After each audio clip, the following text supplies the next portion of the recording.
When you think about NASA, you probably picture rockets and rovers on Mars. But what if I told you that some of its most important work isn't happening in space, but right here on Earth? We're going to dig into the surprising journey of how space-age inventions make their way back to us. And trust me, it's a story that's way more critical to business and innovation than you might expect.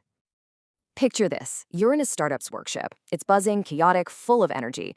And over on a workbench, you see a prototype drone with this little notice on it, developed using NASA-licensed technology. Now, that's just a tiny sticker, right? But it points to a huge question, one that sits right at the intersection of public policy and private enterprise. Because that one drone, that's just a drop in the ocean. The US government pours a truly staggering amount of money into research and development every year. But here's the thing. An invention that's stuck in a lab doesn't really help anyone. So the big question, the one we're tackling today, is how do we get those brilliant ideas out of the lab and into the real world where they can actually do some good? To get to the bottom of that, we actually have to look at the rules of the road, the policies that were designed to do exactly that. This isn't a new challenge, and for decades, people have been trying to figure out the best way to move technology from the public sector into the private sector. So here's a quick trip back in time. It really kicked off in 1980 with laws like the Bayh-Dole Act, which basically gave government labs and universities the go-ahead to patent and license their own discoveries. Fast forward to the 90s and NASA gets serious, setting up its own technology transfer program. But here we are, today, and we're still debating the best way to get the biggest bang for our public science buck. And that debate really boils down to one central conflict. When the government hands over a piece of public tech to a single company, does that put a lock on innovation, or does it light up a beacon for everyone else to follow? Okay, so let's break this down. On one side, you have the lock theory. This is the fear that if you give one company the exclusive rights, you're shutting everyone else out. You're slowing things down. But then there's this other really fascinating idea, the beacon hypothesis. This theory says that an exclusive license is actually a powerful signal to the market. It basically shouts, hey, over here, this tech is the real deal. It's ready to go. And that might actually spark more innovation from everyone else. So which one is it? Well, to settle a debate like that, you need data. So a team of researchers went straight to the source. They decided to dive deep into the patent portfolio of one of the most innovative organizations on the planet, NASA. And they were smart about it. They looked at almost 1,400 patents over a 15-year span, and then they tracked how many new patents cited those original NASA inventions. Think of it like a family tree for ideas. These citations are a great way to measure what we call follow-on innovation, basically the ripple effect of one good idea sparking dozens of others. Now, check this out. When they looked at all those patents, more than half weren't even announced for licensing, and only this tiny sliver, just 12%, were ever announced for an exclusive license. This is so important. It tells us that these exclusive deals are rare, they're special, and when NASA makes that kind of announcement, it's a big deal. All right, this is it. The moment of truth.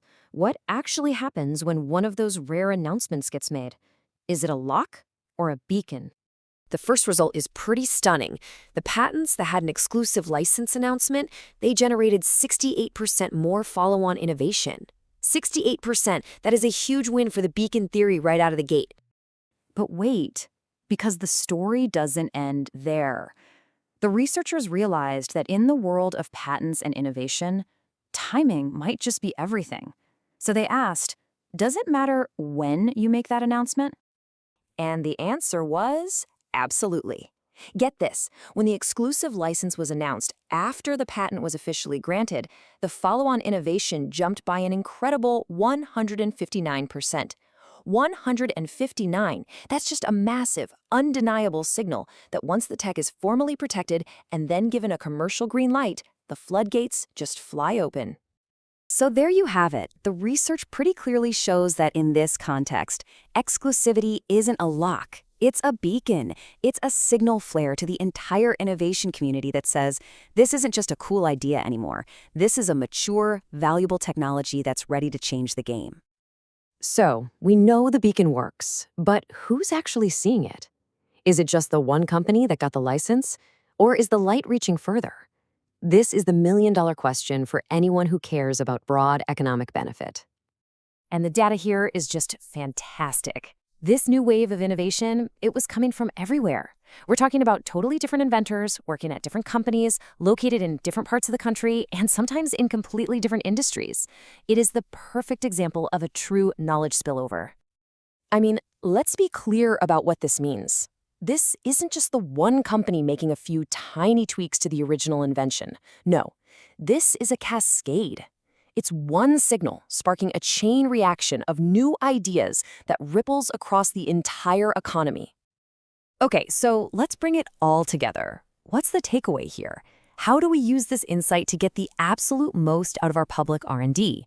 For all you leaders, researchers, and decision makers out there, this is the playbook.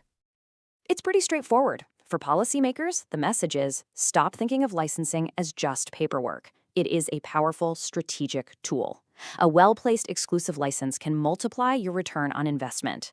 And for business leaders, the message is just as clear. Start looking at government patent portfolios like NASA's, not as a museum, but as an open invitation. Your next big breakthrough might just be sitting there, waiting for you. And that really brings us to the final, and maybe most exciting question. NASA is just one part of the picture. Just imagine all the game-changing research happening in medicine, in energy, in AI, all funded by us. This work shows us there's a proven way to unlock all that potential. And it leaves us wondering, what other incredible science is out there, just waiting for someone to light its beacon?